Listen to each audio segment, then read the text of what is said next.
I just wanted to show you how tight everything is. Like my. Hey, what's up, guys? It's getting cold in Canada. I'm already wearing a sweater and pants.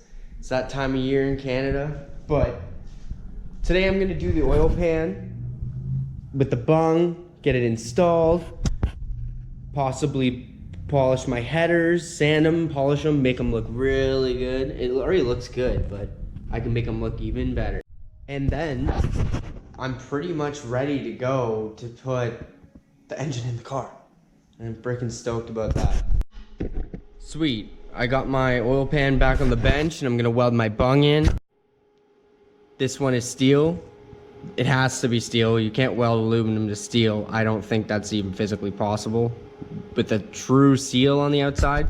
But yeah, I'm gonna weld this stainless guy in there and then I'm pretty much good other than painting the bottom of the oil pan, and then I'm good to install it, you know? I'm gonna give it a nice tack from the outside. Hopefully that all goes well. Okay, here we go. Just gonna tack it from the top in the easiest spot, then I can probably weld it from the inside.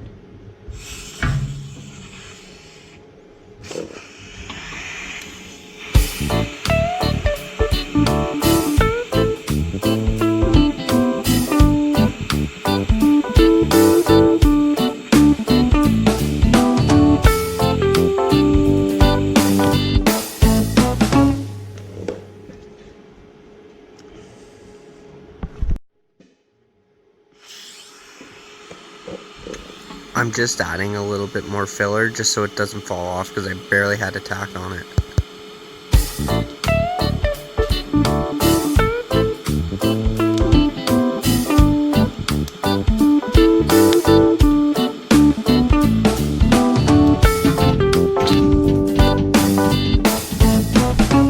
Now this is the center and I'm going to weld it from the center. I think that's the best way to do it. I'm going to try that out.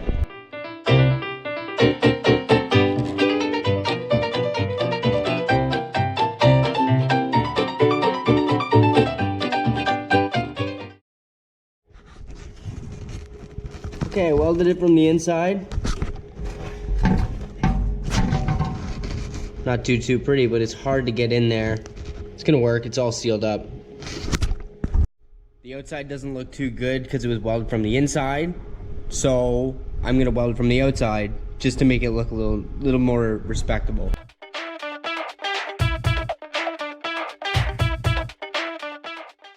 Got her welded up from the outside, looks a lot better. It was kind of hard to weld such a thick metal to another thin metal because I had to have so much heat for melting the big piece, but not much for the small. That was interesting, but got her done. Doesn't look too bad. Now I'm just gonna sand and paint the oil pan where I got it, and just reuse the parts that you got, right? You gotta save that money.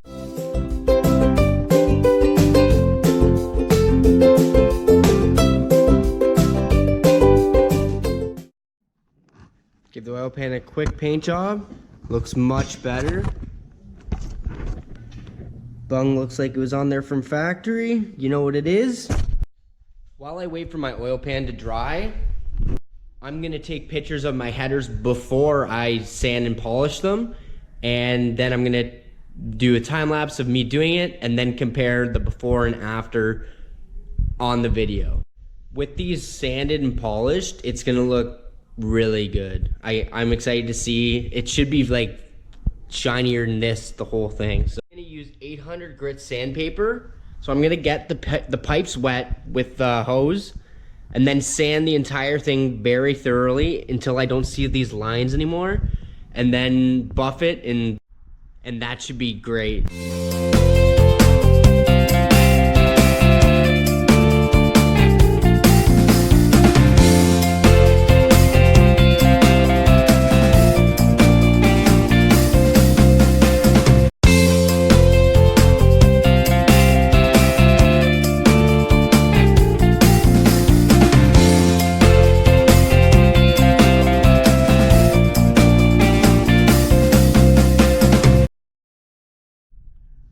Okay, this is after I sanded them with 800 grit. I haven't done this one yet, but it's much more shiny.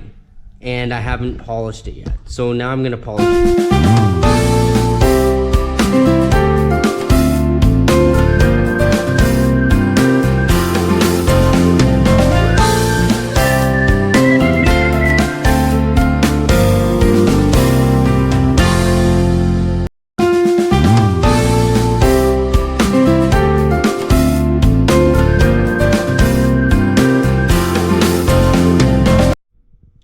Okay, I got this pipe all polished up. It looks like a mirror. I'm pretty stoked on the outcome.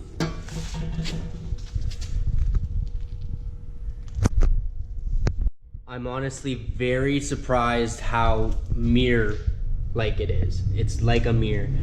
But once the car runs for about 100K, these are gonna turn brown. But it's gonna be in more even brown since everything is nicely buffed. Look at those welds though. Like, look at the reflection. Oh. That's awesome. This is the before shot, and this is the after shot. It's clearly a lot shinier. Yeah, I've been sanding and polishing for a few hours, so this is obviously cooled down by now. So now I can put this onto the engine.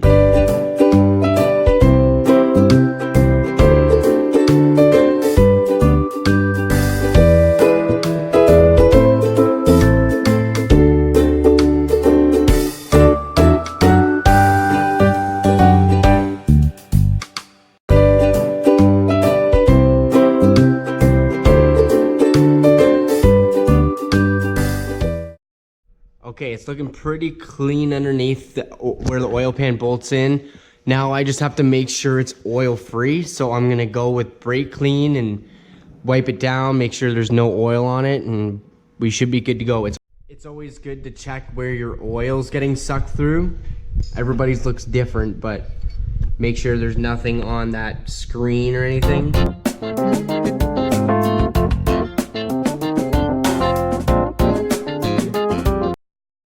I've got my oil pan clean, I've got my bolts, my RTV, I use the right stuff.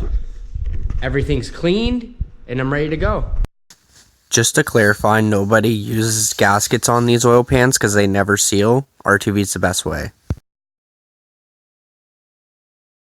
Okay, I got my RTV on. I have a little lip, about an 1/8 inch high, and I put extra into the corners because on this side the oil pan goes up. So now I just need to smooth it out. Okay, I got it all smoothed out, and now I'm ready to put it up.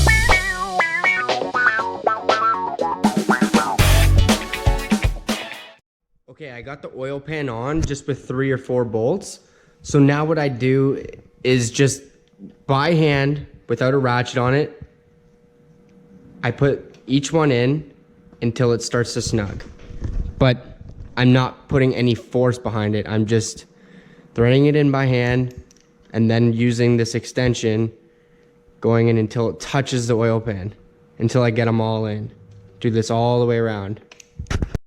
Okay, I got all the bolts in. So now I'm just gonna slowly tighten them in sequence, but I'm just gonna do it on one side right now to show you. Tighten it until you start seeing the RTV spit out just a little bit, then stop. Just like so, just until it starts spitting out, then stop. You don't want to go any further than that until it started setting. So once the RTV starts to spit out, I just leave it like that. And once I've gone around the whole oil pan, I wait for 20 minutes and then tighten everything a little bit more, and I'll show you that too. Okay, I got everything snugged up like I showed you. And the reason why I wait for 15 minutes or 20 minutes is so it starts to dry and it makes a cushion. So if you just torqued it down all the way right away, it would spit it all out. All into the engine and out. So that's not good. So what I do is I just get it to the point where it's starting to seal, let it dry a bit, and then when you tighten it, it acts as a gasket. Works great for me. Okay, it's been 20 minutes, so I'm now gonna tighten everything down permanently. For oil pans, you don't want to tighten them much. You just want to basically have everything snug. Just do that the whole way in the proper pattern. Okay, I got my Felpro exhaust gaskets ready to go. Now I'm gonna throw on my headers for the final time, hopefully.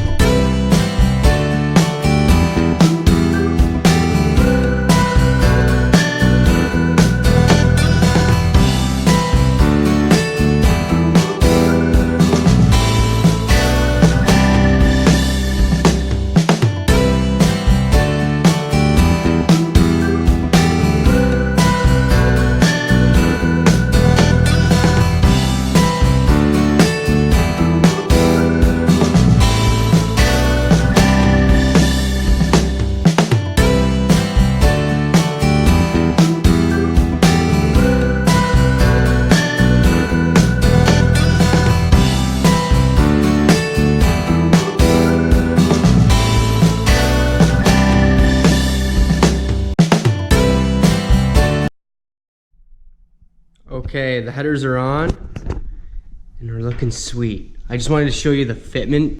I just wanted to show you how tight everything is. Like my finger fits through there, and in here my finger won't fit through there. That's about half an inch all the way through here, and there's zero contact. Turned out really sick. Looks amazing, and I kept my word.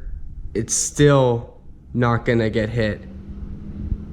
It's not low at all. This is the lowest point from the car, and I fit a big 2.5 inch guy right through here for my turbo.